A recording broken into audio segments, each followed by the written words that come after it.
Hey, what's up, everyone? This is Logan at CigarFederation.com. We have Cigar Chat. I think it's episode a lot, like 170 something. I don't really know. We're here tonight. As you can see, Rob's gone.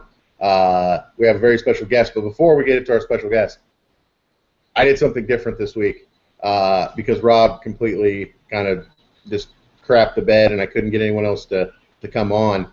I ran a little thing on Cigar Federation asking which member wanted to come on and co-host Cigar Chat with me, and we got a lot of suggestions, and a lot of people were interested in doing it, and we got my boy Trip. People were saying Charlie, and I said, "There's no way, and heck, I'm going to have Charlie come on the show because there's no way." Because all you'd see like is from the neck up and wearing like a flannel shirt, smoking the same cigar like 17 times in a row. I'm just kidding, Charlie.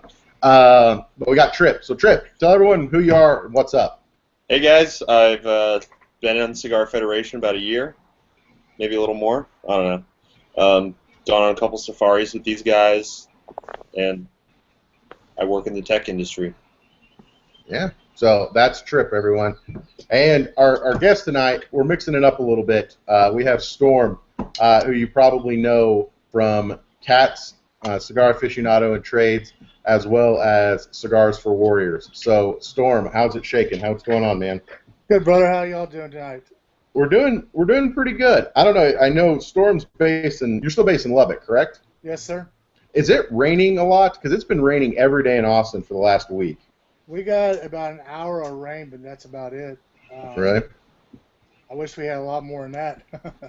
Dude, it's been raining a ton. Yeah, Houston got hammered pretty hard, too, the other day as well. I heard that outside of Dallas, in like less than 4 hours, got 13 inches of rain. Wow. Oh my God. Which is just like absurd. But no reason we didn't get rain because I'm in Lubbock right now, and it only rains when I leave. And it really? To whatever. Yeah. There hasn't been a trip I've done. I probably do 2 trips a month. And there probably hasn't been a trip I've done in the last 2 years that it hasn't rained at least one day that trip. Lord. All right. Well, I mean, let's just say if you were a part of a Native American tribe 1,000 years ago, you would not have been doing the rain dance. Let's just say that. They would have not have drafted you for that position. So everyone, tonight with Storm, we're mixing things up a little bit. Instead of asking your questions via the stupid Google Hangout QA app, Logan's going high tech. Text your questions to 855-724-0200 with the word Cigar Chat, one word, all capitalized. Ask your questions via chat. So we're going high tech. We're going to see, what that does tonight. But let's get into it. So Storm, for people giving a little bit of background and context, tell everyone listening a little bit about. Well, let's start with. Well, which came first? Was Cigars for Warriors started first, or CATS started first? CATS started first. And, let's start with CATS. Tell everyone about CATS. Tell you about it. It started out as just a simple group. The way a lot of the social media world was at that time had some ideas I didn't really believe in, and I always figured if you're online chatting up, whether it's Reddit or whether it's Cigar Federation, Facebook, Twitter, whatever it is, you're probably buying a few of your cigars online as well. It was a huge no-no to talk about. And then, all you saw anymore on the cigar groups was spam from vendors, and it was exactly this, the 20 so groups that are on in those days, they all looked identical. So I thought about 5 of us would get together and we'd have our own group, and we just, every time we find a good special, we would, protect each other and show them the great specials and say whatever we wanted. Well, that 5 grew into about 500 the first day without even realizing what was happening. So I guess I wasn't the only one with that philosophy, and it took off pretty quickly.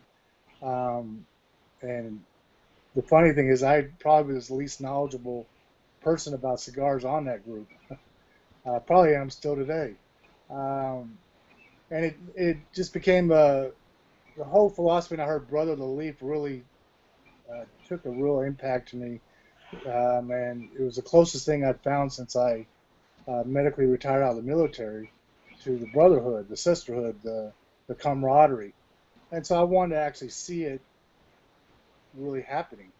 And from there it blew up, and it pretty much changed the face of what at least the Facebook communities look like.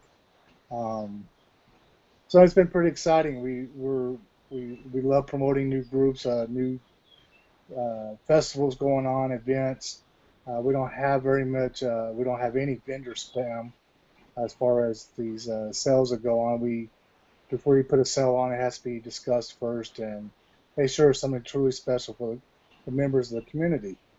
And then, of course, slowly from there, some of us started talking about sending cigars to the troops, and then that was the next chapter. Okay. So we'll come back to CATS. I mean, we're going to kind of split our time equally, CATS and Cigars for Warriors. But then, what is cigar? I mean, I think most people know, unless they've been living under a rock, they know what Cigars for Warriors is. But let's recap for everyone that's living under a rock. What is Cigars for Warriors? Cigars for Warriors, it's a pretty simple premises. The whole point is to send the #1 requested item to our deployed troops. A lot of people our misconception is baby wipes or Girl Scout cookies, but if you ask anybody who's ever been deployed, those are literally the last two things that a deployed soldier wants. I guess they did some interview or did some broadcast back in 2003 during the invasion of Iraq, and it was a big emphasis on toiletry items and Girl Scout cookies. So every one of us were getting bucket loads of toilet paper and toothpaste. And, well, the reality was a good cigar is the closest thing it's going to be, to the home. You can't drink booze, of course, even though a lot of us did anyway. There's a lot of ways to get it anyway. So the cigar was, for me at that time, was a way to, after a bad day, we got ambushed, something bad happened or just really rough. I would make my guys sit down with me. I'd take my blouse off our uniform top, and basically it was a no rank policy. So they had, 2 hours to basically say whatever they wanted. Never realized that was. I just figured that was kind of a unique situation. Didn't think it actually was going on other places. And talked to a gentleman named Ben Edmondson one day, and he said, "Man, that's the same things I went through when I was in the Navy." Of course, he was about 20 years older than me, so it wasn't like it was a generation gap. Didn't really have a gap. So we started out. A couple of us started out with helping a guy called from Cigars for Troops. It turned out, a very, very long story short, the guy turned out to be pretty shady. So the guys we had, about 7 of us, decided let's do it right. Do it by the book, do the 501c3s, state regs, organize it right, etc. And that was about May of 2012. And like I said, from there, we thought, not realizing what we were doing, we were looking for a hard goal the very first year. And I remember asking the guys, what do you think? And then we all kind of shrugged their head. We were on Google Hangouts, and I said, what about 800 cigars? And to say the least, the language in the room at that moment wasn't appropriate for right now. And they thought I was out of my mind, that 800 cigars was impossible. And it turned out we literally sent 92,000 cigars the first year. 92,000 cigars? Yeah, with the expectation that there was no way we could send 800 the first year. Right. We didn't know, that there would be that much demand for it, that many requests. And it was just a way for us to really honestly just say a simple thank you. A very inexpensive way of showing a service member how, thank you for what you're doing for us. Take an hour or two and stop what you're doing and relax. And the stories come back after that. That was a pretty big deal for a lot of us, of meeting a lot of these recipients.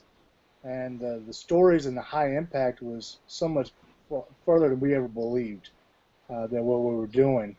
Again, I thought my personal situation was more of a unique deal, and it turned out it was more of a common deal.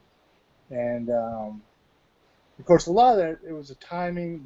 The military itself had been pushing pretty hard, no more cigarettes, no more snuff. And the cigars has always been a heavy tradition in the military. It wasn't a widespread. It was more of on unique dinners and dining ins and dining outs, etc., special occasions.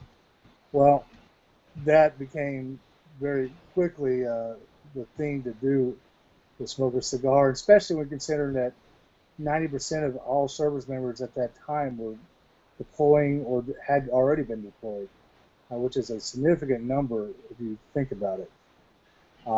So the growth spurts in the cigar world, as far as military, is skyrocketed. Of course, anybody with the military knows that we got to organize everything, and now they have these phenomenal, huge clubs with chapters, and they may have the Taliban Cigar Club and with a chapter in Kuwait, a chapter in Somalia, etc. And there's a lot of these clubs. That's awesome. So let me ask, and we'll get into some specific stuff here, but let me ask about quickly Cigars for Warriors. So to date, you said 92,000 cigars. First off, let me ask a simple question. One, if somebody wants to, what's the easiest way for someone if they, are just a cigar lover like myself and they've got some cigars they want to donate to the troops? What's the easiest way for them to be able to get in touch with you to donate those cigars? Yeah, it's a great question. The easiest way is just going to our website, Cigars for Warriors. Is that like the number 4? No, it's spelled out F-O-R. Okay. Cigars, F-O-R, Warriors, plural, .org. Really any dot ending, but .org is what we prefer to use. And this just click the donate tab, and if you're going to donate money, click money. If you're going to donate cigars, click the mail tab, and they'll tell you exactly what to do. And from there, it goes straight to our headquarters, and then once we get the request in, then we ship them out. And that typically happens all over the country from companies like Cigar Federation. We have quite a few donation centers. We have 271 donation centers throughout the United States, and most of them are cigar shops, but not all. We've had barber shops. We have a few bars. Heck, we have an aquarium shop. And, an aquarium shop? Yeah, the lady, and the funny thing about that lady, she absolutely despises tobacco, but she has a greater love for the troops than she does for tobacco, and she likes the fact that we have an 8% admin cost when you compare that to Wounded Warriors of an 88% administration cost. So she knows where her money's going, and the way she looks at it, that's what the guys need while they're deployed, and that's what we're going to be part of. So once a month, all these donation centers will send everything literally into our headquarters in Florida. And the gentleman's house, his name is Robert Allen, that we call our headquarters. That's literally his home. And it's a family of Roberts was in the military. His father-in-law who lives there with him, and his uncle who there lives with him, all military, and they're diehard fans of supporting the military. So we probably shipped out, I think he said 13,000 last month. 13,000 cigars just last month. Right, and wow. we're I believe at the last meeting we were 570 plus thousand cigars sent out since May of 2012. Whew. So over 500,000, and it even for me that's just mind blowing. When you think about how many cigars that is, think about how many cigars 100 cigars is. Right. And then, that's freaking amazing. Obviously it's a phenomenal impact, and a little slice of home that you can provide, warriors that are around the world protecting our freedoms. So, when it comes to, Cigars for Warriors and CATS, obviously you have a hand in both, but it kind of explained the crossover. I know that you're, for example, and one of the reasons we're on the show tonight is to talk about, CATS Fest 4. So kind of talk about kind of how CATS Fest and Cigars for Warriors kind of work together on things like, for example, CATS Fest 4. That's another good one. A lot of people get confused that it's the same entity or etc. But it's just that one I own and one I run. Um, uh, Cigars for Warriors, I'm just the chairman. I answer to a full set of board of directors. But when we started, like I said, CATS quickly became the dominant cigar community and on Facebook, um, not overshadowing any other community like the Cigar Club Lounge. They're a phenomenal community. Um, but as far as activity levels, it was just ridiculous. And so it was a good place for us to start promoting Cigars for Warriors. Being my group, I had no, if it was Cigars for Warriors, it pretty much was, uh, we could post anything about it. And then, quickly as we learned, we just adopted that as our primary charity focus. It's our only charity focus for the whole community. So if you think about it in maybe like an MC terms, like motorcycle clubs, whatever club, they all have exactly a charity focus. Um, the CATS is the same mentality as we have a charity focus, and that's Cigars for Warriors. And like I said, I guess sometimes there is confusion because I run both, so they see my name on both. But we do treat it two separate entities and very careful how to run and from there we realized quickly that we needed money to mail these cigars. The seven of us were for almost a year we're mailing them all out of our own pockets, Oh. and you can imagine that wasn't easy on us because most of us are just blue collar guys, and so Jonathan Drew, who was one of our first biggest supporters, one day told me that we were going to do a cigar super event, is what we called it, and it fell through. And he said, let's just make it a festival. And he said, I'll choose a manufacturer, you choose a manufacturer, and we'll make it a simple festival event. Of course, I had no clue what I was doing whatsoever. And he said, I'll choose Padron. He said, who do you want to choose? I say, well, you're going to go after one of the biggest monsters in the industry. I'll choose one of the smallest then. I like the little guys, so I chose AKA. Bad thing of being one of the smallest guys, they couldn't do it that year. Right. They committed. And so we ended up doing Hoy de Nicaragua. So we had a pretty all-star cast with three manufacturers being with Jorge Padron had never done a cigar festival, Jonathan Drew, and then Jose Blanco, the professor of the industry. So, I mean, as far as the manufacturers, that was phenomenal. And then, of course, we were told absolutely don't invite retailers there. And, of course, that's what basically means I need to invite retailers there. Yeah, exactly. And no, you can't do it. It won't work. You have nightmare problems, issues. Retailers are all pain in the butts, etc. And they're the easiest ones to work with. Till to this day, they're the ones I enjoyed working with because they get the sponsorship sheet. They look at it, simple. Here we go, and we're in. Yep. Manufacturers, I'm sure you know, Logan can be. They can be prima donnas. It can be interesting working with them. Let's just. Yeah. Oh no, I agree, 100%.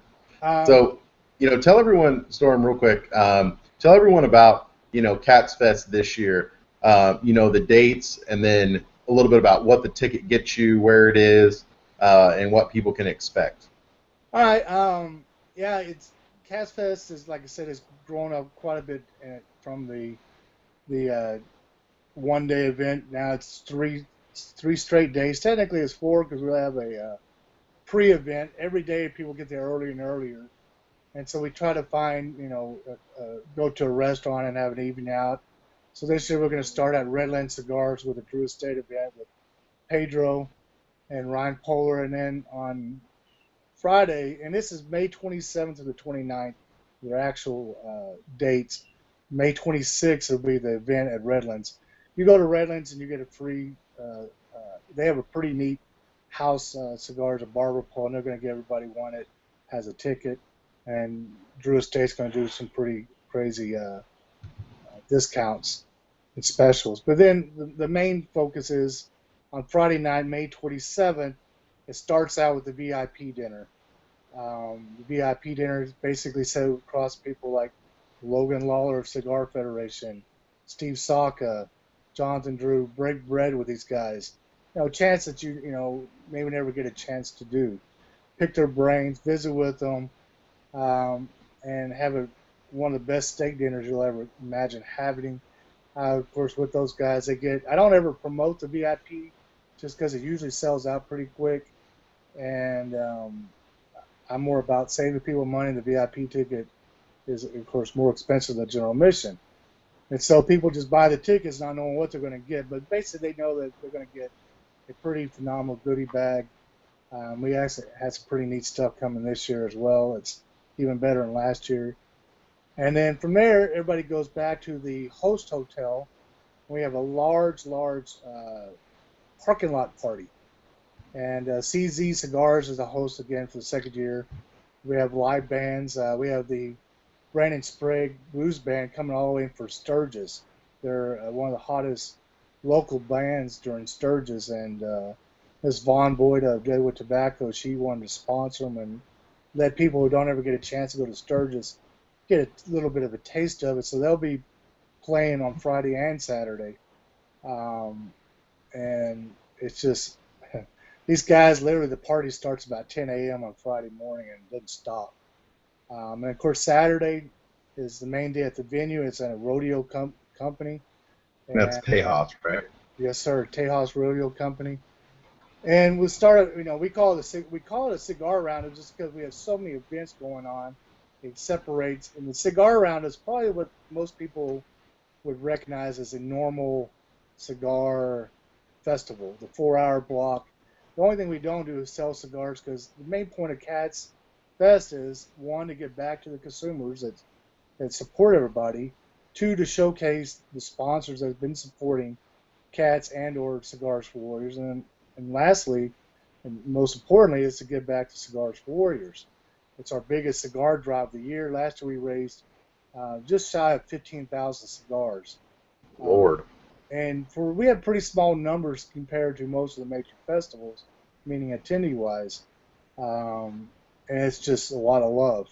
And the way, the way I do my sponsorship, instead of charging money or different other incentives, I basically charge a donation of cigars that goes to the charity Cigars for Warriors. And a lot of people wait all year long and they'll clean out the humidor, and that's when they'll donate when they come to the festival. So it's pretty fun and seeing that and watching the numbers grow every year. It's not real fun mailing them the next day, but it's a lot of cigars. And then during that, we'll have a beard and mustache competition that this year the Austin beard and mustache community, they're one of the biggest communities, and that's a massive community already. They're the guys that are going to be hosting this year in 2017 the first time the World Championship has been in the United States in the last 20 years. So they're going to host ours. It's a fun competition. It's about 2 hours. Logan, you can be right there on the trim side. Neckbeard competition? I don't know, man. I had a pretty sweet neck beard and a pretty sweet hairdo going. I had it long enough where I could put it in a ponytail before I went to India. I had to shave it because it's kind of hot over there and a little humid, and I didn't want to get curry up in my dew. But it's neither here or there. Trip, you got a question? You've been kind of quiet. I've got a audience question here from Jeff Madre. Which, by the way, the email that I just sent you is the automated email we get now. Tell me how nice that is. Isn't that nice? It's very nice. Very nice. You don't have to sift through. No. It's great. It's nice. All right, Storm. So here's a question about Cigars for Warriors. What's the most memorable story you've gotten from a soldier? Man, I've had so specifically many, about Cigars for Warriors, of course. Right. I've had so many good ones, and that, as you can imagine, doing this in a volunteer status, as many hours as we put in, it's easy to hit a burnout level, and it never fails. Every time I get to that point, I meet one of these recipients. But some of these stories are so heart-wrenching for something that is as simple as a cigar. that if I ever wrote them down, it would look like a fake social media kit, or excuse me, a media kit trying to, you know, show propaganda for our charity. And it's pretty. They've been pretty neat, and it really motivates all of us, and it usually really motivates a lot of us to really hit it hard after that. But I'm trying to think what probably the best story that's, I guess, one of the more heart-wrenching ones is a group of guys literally got hit the day before our cigars came in, and they lost two of their guys in their company. And as you can imagine, that's a huge morale killer. And morale Absolutely. boost is one of the most important elements of any military that you can have, especially in a deployment status. And the cigars came in literally the very next day. And so while they did the memorial, we sent out enough to them that they were able to pass out to one to everybody in their company. And they basically said it was kind of the way we would do a wake without the alcohol, but it was a way to everybody had to stop for 2 hours, not go back to the talk and do more work, but stop for 2 hours and just basically let the guys vent and get over that stressor. Um, there's a lot more details to that story, but it gets a little bit too heart wrenching to go over radio. But that to me was something that we knew. That was one of the first times I knew we were doing, you know, good work. It wasn't more than just saying thank you. Wow. It put it to me on a status of, you know, we're doing good work. I'm not saying that we're doing God's work. In my opinion, we may be, but that may be trying to overemphasize our charity. But I think we're doing very good work, and we are uh, helping out our troops in a very good, significant way while they're deployed.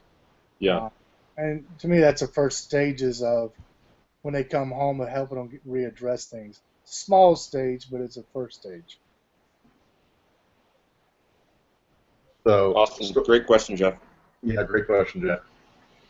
Storm, let me ask you a question, and I know it's something that you and we've talked about, and it's very topical because it happened this week. But 2 days ago, if you are on Facebook, which everyone's on Facebook, you saw a rash of cigar groups like Cigar Cartel and others being shut down, and others that did not get shut down, changing their names to something non-cigar related. And I got like about 15 updates and people freaking out. And I know that you and I have talked about that and your thoughts about, Facebook and them being very difficult on firearms and tobacco. I think I want you to talk about, how was CATS affected on Facebook, and talk about the new site that you guys have that's off property, not on Facebook. I'll hit the yesterday's fun time in a second. As far as the dirtycats.org, it originally started 2 years ago just thinking of what happens for backup if Facebook decides to go after the cigar communities and get rid of them, because that's how Cigars for Warriors operates. It's like an office, because we have almost 300 volunteers throughout the United States, and a couple guys outside the United States. So it's not like we can go to the office. It's not like we can. Everyone has a telecommunication system, and so we use Facebook, and it's a decent tool. But what happens if Facebook decides that we're no longer allowed to do it? So we started doing a backup, and then we started thinking, well, what about cats? And then we took a step further. What about all the other cigar communities? So we started working on a website that would be 18-year-old or older website that you could build any kind of community you want, as long as it was legal, um, and adult, and have fun with it.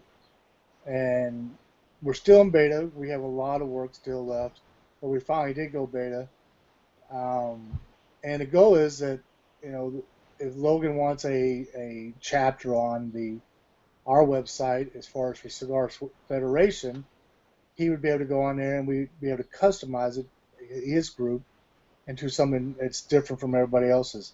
Not the cookie cutter of Facebook. Now, Facebook is the premier uh, social media outlet. Let's face it, but they also, all the tools that made us really enjoy Facebook as far as networking, they've slowly taken away from all of us. And we want to give that back. And of course, we're going to have a legal, and that's an important word distinction, a legal trade, sales, and auction section on there as well. And that's something we're proud of. Have a way that retailers and other communities that sell cigars can get on there as well and be part of it. It's the way that CAT's original vision was, as well as we're trying to build in tools that we hope in the next 6 months we'll be able to utilize, maybe sooner, for companies like Cigars for Warriors that can have, SharePoint, video conferencing, interactive calendars dedicated just for that community itself, and basically like nice office tools to use, and it's a good backup. And then things really hit, like I said, a reality check. I've been warning a lot of the cigar community not to utilize a sales tool on the Facebook. A lot of people have seen they offer a tool that you can go on there and you can put prices and descriptions. And like I said, me and you had talked about it, that was just a simple way of data mining for Facebook, and definitely an easy way to find out they're selling stuff and using it for the wrong reasons. And sure enough, from what I gathered, the 9 groups that I know of, there may be more, that were purged, all used that tool. Whether they continued to use it or not, or got rid of it, I don't know. But I know that the one common factor that I could figure out was that they used that tool, and that they supposedly all had complaints of overall group misconduct. Again, that seems a little extreme for anybody who could report a group maliciously. So, from what I understand, though, is one of those groups has already come back. Yep. And so, hopefully, they don't do what they did with the firearms, which took about 2 weeks of purging all of them. And every time they try to remake them, they were able to find them and got rid of them again. They shut them down, yeah. Even down to a group that literally called themselves paintball enthusiasts, and no sales, no anything, just still show pictures of guns and discussed them, but no tagging of firearms, it was secret. I mean, they did everything they could, still shut them down. So hopefully that doesn't happen with cigars, but I have a bad feeling eventually it will. Yeah. They're hitting alcohol groups pretty hard right now. And I'm sure there's other communities that we don't know they're hitting that may not be part of our, especially with, me, you, and Trent, our normal target areas. So that hopefully we can build on this website that, will keep the community active and keep it growing. It's one of the things I enjoy is watching the social media community grow. Now, I've heard the cons of it, how it's changed the way the cigar social media is, but that's a reality. Social media has changed the way a lot of businesses do work, and if you're not changing with it, you're dying away. So you got to take the good with the bad, but I think it's been more of a good thing than a bad thing, as there's probably more cigar smokers in the United States than there ever has been in the history of the United States. So while cigarettes and snuff have dropped off significantly, cigars are still on an incline. And I think that has to do with social media, that there's people realizing cigars as a culture and not an addiction, that it's you can study it for 20 years like wine and still never learn enough, which is where, got me hooked. I think I answered your question. No, I mean, you definitely did. I think at the end of the day, right? And here, not that this is my projection, or my prediction, but I mean, Facebook doesn't allow, and neither does Google, any sort of age-restricted product advertising, right? And my thought is that if you don't allow that advertising, at some point they're going to ban that type of thing, period, regardless of whether they advertise or not. And I think it definitely complicates the issue when you have groups and minors can get into that group, and there's a very hard way to control it. And even if you say, okay, 18, well, there's a lot of jurisdictions where it's 21 or 19. So it's not necessarily a uniform 18, like the drinking age is 21 pretty much everywhere, right? So I think that has something to do with it. So, I think it's very smart to start your own off-property website. Facebook's very easy. Everyone's on Facebook. But I think a lot of people learned, in the last couple of days that if Facebook does pull the plug completely, yeah, you can restart. But the fact that you're going to take your Facebook page and make it private or make it secret, dude, Facebook still knows you're around, guys. Like, just because you're doing that doesn't mean they don't know where you're at. Yeah, come on. Yeah, we didn't change anything. We left the name. We left all of it alone. I think one of my admins got jumped up, excited, and they changed it to secret. And I was like, the only thing that's going to do is raise more suspicion. Yeah, it's not going to do Exactly. anything as far as Facebook. It's their community. They're finding them anyway. They're a lot smarter than I am, for sure. I'm sure they have some pretty amazing logarithms that can find about anything they want to on their communities. So yeah, I thought that was kind of funny. We created backups already on there, but I still think it's going to eventually happen. I don't know when. And we got some really bizarre messages too. Like, I got a message that all my admins and myself, that basically Facebook got taken over with a message saying that I was doing copyright infringement. I heard about that too. Yeah, and so they had a federal protest form you could fill out, and I filled it out happily. Showed them that I own the name CATS. I own the name Cigars Aficionado Trade Sells, Dirty Cats, and anything else related, and that there was absolutely zero copyright infringement. And they said it was reported by third party, but I just thought it was very interesting that all my admins got that message, and then other communities were getting the same message. So, it is what it is. I think it's just Facebook trying to figure out a justification to get rid of them. But I know there's a lot bigger outlash about it than I noticed in the firearm communities. And I don't know if that's because of the legalities that the firearm communities just realize it might be that way, or maybe I'm just not involved as heavily in the firearm communities. Sure. So I've got a question. When you're getting feedback from the soldiers you're sending cigars to, what tend to be the most popular cigars? Like, are there certain cigars that just people go crazy for? In the military, I can easily tell you what the overall most popular cigar brand, and you guys who are dedicated cigar smokers may think I'm crazy. I could guess. It's acids. Yeah. Yeah, man.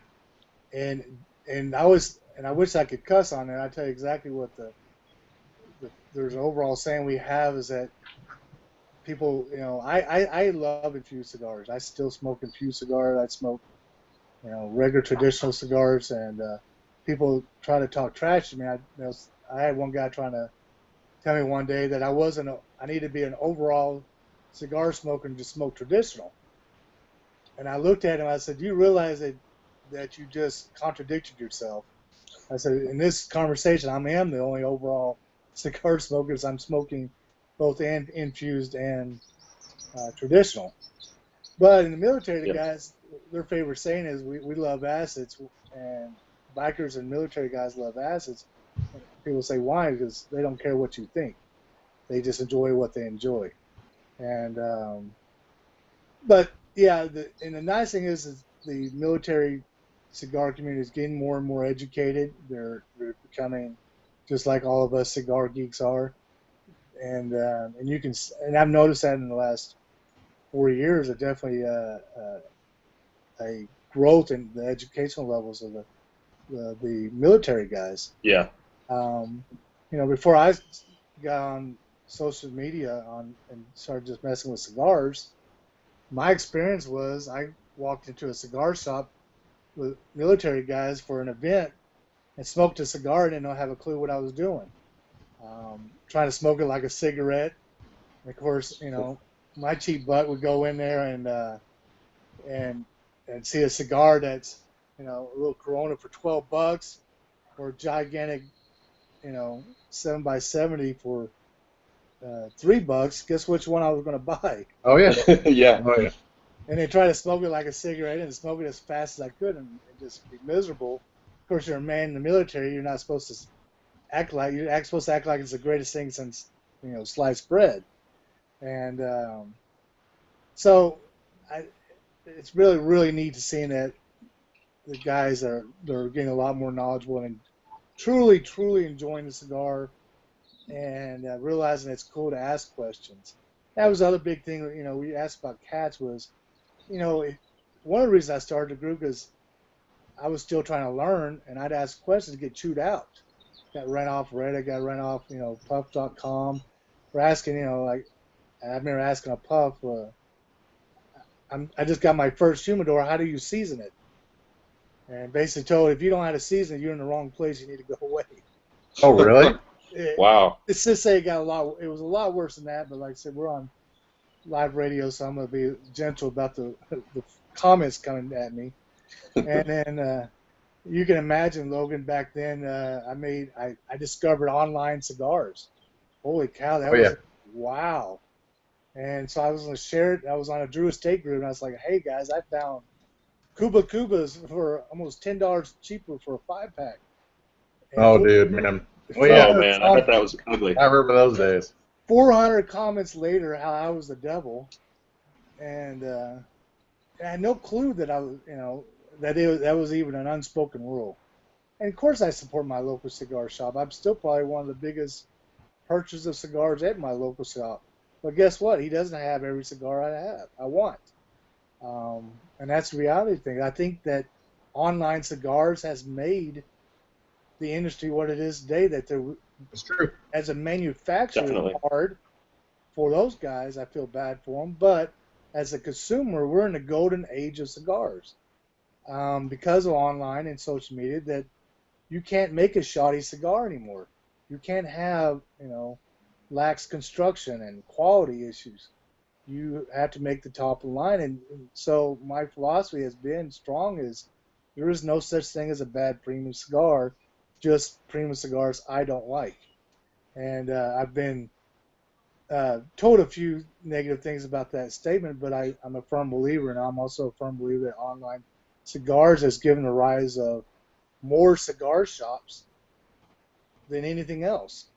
Because it's grown the industry, it's made more consumers. It's made me, it's just like, I always use the reference of buying alcohol. You're going to go buy a 6-pack. You don't go to the bar to buy a 6-pack. You go down to your local, whatever it is called, your package store or 7-Eleven, get your 6-pack. But if you want to socialize, you may go to the bar. Well, you're going to pay almost the same amount for a 6-pack it is for a couple of beers at the bar. Same thing, you're going to go to a cigar shop to socialize, especially now when there's almost nowhere else to smoke a cigar. So, again, I'm not sure how I got to that topic, but... Is it me, Trip? Oh, yeah, it's your turn. It's my turn, buddy. So, Storm, we've got about 5 to 10 minutes left. We'll do some rapid-fire questions here. What is the largest one-time... Have we done this? I don't think we've done this question. What's the largest one-time single-company donation to Cigars for Warriors since inception?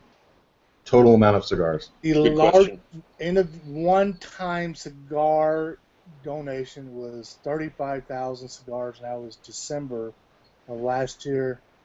And funny thing is, in that month period, I had gone and done some pushing Christmas, and Oliva donated 30,000, and then so Cigar International they were going to do the same thing, but they wanted to beat them out, and they wanted to have the record, so they did 32,000, and then Drew Estate with a few weeks decided to do 35. I think I Good saw that. Lord. It was Yeah. an entire pallet of KFC, right? It was I the saw a picture of that 35,000 somewhere. was an assortment of a lot of stuff. Okay. Drew I saw Estate somebody already posted sends- pallets. Now Drew Estate sends every month to us 2,000 cigars, no matter what. So you Wow. think about the 35,000 plus the 24,000 plus at any cigar festivals, they typically whatever's left over that we're at, they give to us.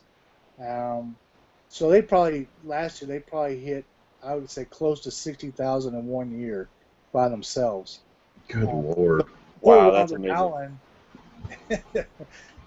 he literally had he works at a cigar shop, and his owner and boss and his family and some other clerks' families, they all went to his home to help him because all this stuff started hitting him all at one time.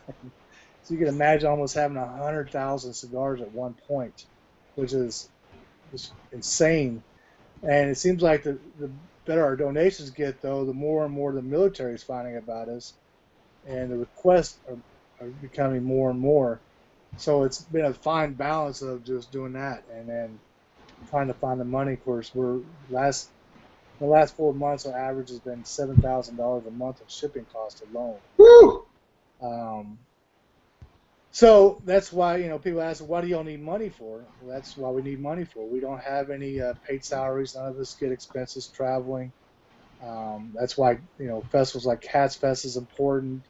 And we have another one's called a Rock and Ride. They raised 18,000 for us.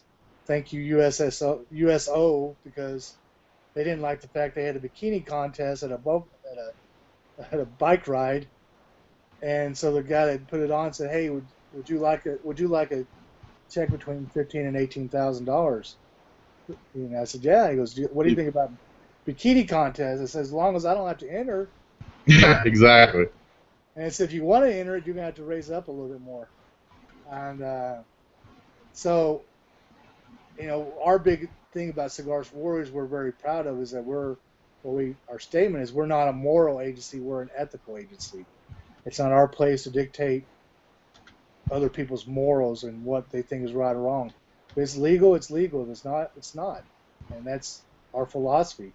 Our goal is to get, the troops something they want and desire. That's, what it takes to get it done. As long as it's legal, that's what we're going to do. Then as far as the single biggest monetary donation, it was, again, Drew Estate. They have what they call the barn smokers.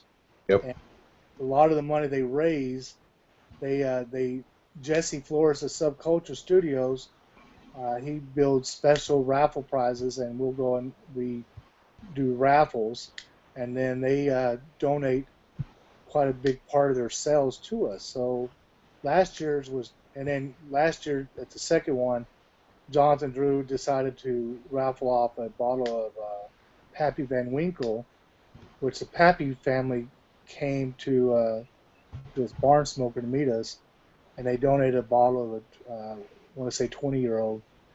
And so he started doing an auction. Well, he ended up turning around and bidding on himself and winning it. So they raised $27,500. How much did the bottle of Pappy go for? I Not a lot. I think it finally finished off at 7,500. Oh, I thought it was more than that. No, it Is it wasn't. not that it's expensive? Is it just that it's hard to find?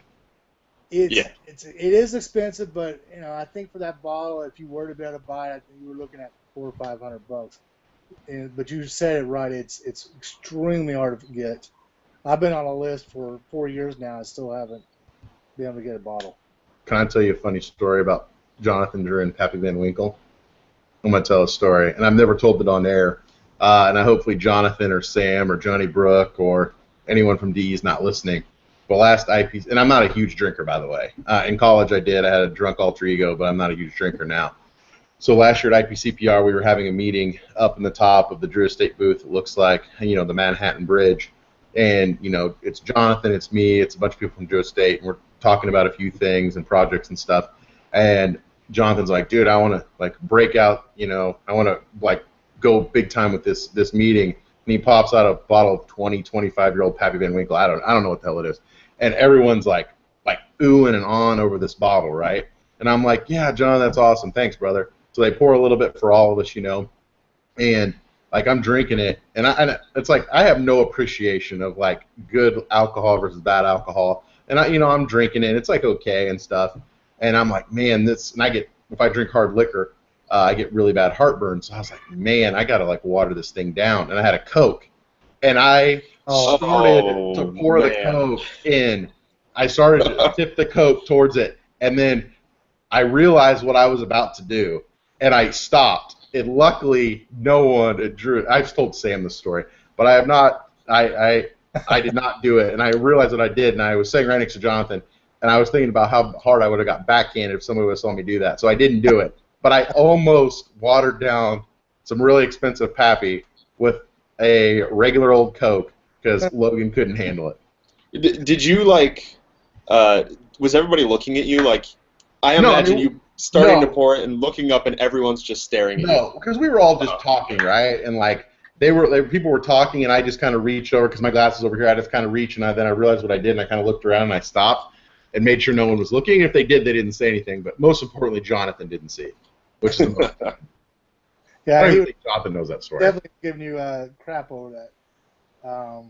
And it's like cigars that people spend 60, 70, 80 bucks on a single cigar, or a lot more. I mean, Casa Fuente's got some pretty expensive cigars. Well, people ask me all the time, what's the most expensive cigar you ever bought? I said, well, I bought a couple of Padrones as gifts for a celebration for something that someone did special. But for myself personally, I can't justify spending more than 18 bucks just because the reality is my palates can't tell the difference. Right. Yeah. It can't. Even at 18 bucks, it better be something I really truly enjoy. And I'm happy with a $10 cigar all day long. I mean, give me a box of NDBs all day and Sweet Janes, I'll smoke those till the sun comes home. Give me a Tatuaje and Viajes, etc. But yeah, so it's been a fun journey learning about it. It's been real fun. It's been, I did a little charity work before I got hurt and got out of the military, but I never had this level of satisfaction. And like I said, the biggest part of it is getting to meet the guys. We get a large amount of guys that come CATS Fest. See a large amount of guys come to the CI Fest too, just because two completely different parts of the country. And a lot of these guys will come because they know the Cigars for Warriors there. I wish I could tell you some of the stories that are just mind blowing. That, like I said, sounds like a propaganda machine. For somebody, like I said, our goal is to say thank you. And that's all it was. And then, like I said, we were talking about the CATS Festival. Every year if someone says you can't do it, that's one of my favorite parts about it is you go do it, yeah. The creativity side of it. The CATS side of the business usually goes in the red, but the Cigars for Warriors side is usually pretty significant. And that's what it's all about, is giving back to the consumers in the festival. I mean, for God's sakes, we have a pro rodeo right in the middle of the festival. We have a blending seminar in the middle of the festival. Stuff that you're just told don't do. Beard and mustache competition. We have a sanctioned chili cook-off. Margarita competitions. Just a bunch of other stuff. And like I said, the biggest thing is I enjoy is when they say you can't do it, do it. Which is the whole philosophy of CATS has been is the brotherhood, but I was told you can't do all that, so we did it. And it's been a pleasure. It's the best part about it for me, outside the troops, was getting to meet everybody, getting to meet guys like Logan, and now you, Trent. That's what I truly enjoy the best of all this is meeting the people. Agreed. So I've got a last question here before we end these air last question, then we'll wrap it up. Yep. So, and I'm going to expand it a little bit. So Millerman asks, how do you distribute and choose where to send to? But after that, explain how soldiers who are deployed can get in touch with you guys Good to question. get a care package. Just like if you want to donate, the troops got to excuse me, the troops got to go to Cigars for Warriors, and it's not the number 4, but it's spelled out FOR.org, and they hit the request tab. And just so people understand it, it's 100% request. It's a very, very important distinction. We don't randomly send cigars to people. They don't end up in some general's tent. They don't end up in the supply tent, and no one sees them. They go to the individual service member. We do send to all 5 branches. We do have a priority, though. The one is they have to be deployed OCONUS, meaning overseas. And our first priority, of course, is war zones. Qatar, Kuwait, Afghanistan, Iraq, a couple other places. And we do classify Africa as a war zone, even though the U.S. government doesn't. But if you got to spend 2 weeks in quarantine just to leave the country, you're going to get a damn cigar. Yeah. And there's not been one mission to Africa I had that I enjoyed whatsoever. I'd rather gone back to Iraq. Anyway, so it's on a priority scale. And the second one is long-term deployments in bad areas and long-term floats, meaning the floats is the Navy's term when they get on the ship. If you're on a ship, now 3 months may not seem long to you, but if you're on a ship in the middle of the ocean, 3 to 6 months, and you have no real ability to do any kind of activity, maybe working out a little bit, and every ship's different, then yeah, you deserve a cigar. We have the Coast Guard that I didn't even know this the whole time I was in the service, but until we got after, so the Coast Guard patrols war zone waters. So Really? guys, yeah. I didn't know that. We send the Air Force, even though I love making fun of the Air Force. We send those guys. Their war zone's Qatar, where I did my 3-day R&R. But so we send to all 5 branches. But they have to do their part. They have to request it. The only thing we ask, if they can, if they so choose, to please send us back photos and letters. Because the sponsors and guys like Logan and Trent want to see where their donations are going to. That's part of the fun of it. And it's pretty amazing because we do get a lot of letters and we get a lot of photos. I was talking to a lady who does a lot of Girl Scout cookies that she sends to troops, and she's probably in 7 years she was really proud of her 20 letters received. 20 letters. So right there it kind of tells you that we're doing something right, just the numbers alone. Versus 20 letters in 7 years, and there's no way I could even begin to tell you how many we've gotten in photos. And for the guys who want to see those, they can go to currently, they can go to Facebook to the Cigar for Warriors group. As far as how it works is they all get shipped in, like I said, in one location, and they get prioritized, they get sorted, they get counted, and then they get checked, meaning that we don't send damaged sticks to the troops. We're very conscious to make sure everything's transparent, make sure every donation is accountable for. So as it goes out, then it's sent to our CFO. So there's an in and out basically log that's running full time all the time. And then it goes to the troops. I think I got the questions, Trent. You did. Knocked it out. I shortened it up quite a bit, but. Oh, that's a good, Storm. So with that, Storm, and we've hit the kind of the top of the hour. I said we'd have you here about an hour. So, and just in closing, appreciate you having you on. Really appreciate you taking the time to come on, and it's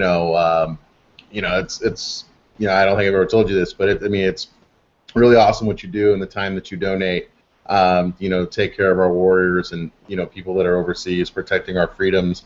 It might seem something simple, right? It's just a cigar, but to them it's a hell of a lot more than that, right? So I just really appreciate all the hard work that you and your team put in, and in closing, tell everyone that's listening here and on the Armed Forces Radio Network, where they can find you, where they can go to get in contact with you, either on CATS or Cigars for Warriors, or how they can connect with you after the show.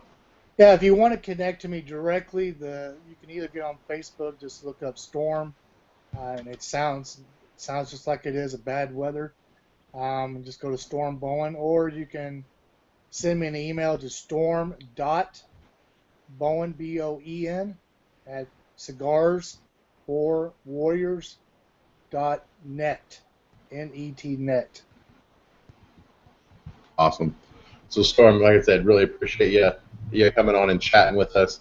And there's more to come. I mean, we talked about it a little bit, but there's more to come between Cigar Federation and CATS and Cigars for Warriors, which we'll be announcing hopefully here in the next few days, a week or so. But with that being said, appreciate everyone coming out and checking us out tonight. Cigar Federation, Cigar Chat broadcast. I can't even do the intro. Rob does it so much better because I don't ever. Cigar Chat broadcast live around the world on the Armed Forces Radio Radio Network. Exactly. We'll be back next Thursday, same time and place, 8 p.m. Eastern. Next week we'll have Fable Cigars. First time they'll be on Cigar Chat, a new company that's being made out of Nicosueño, a.k.a. Roma Craft, Skip Martin. We'll have Matul and Sean on to talk with us about their initial release, the 4th Prime. So with that, signing off. Have a great weekend, everyone, and we're out.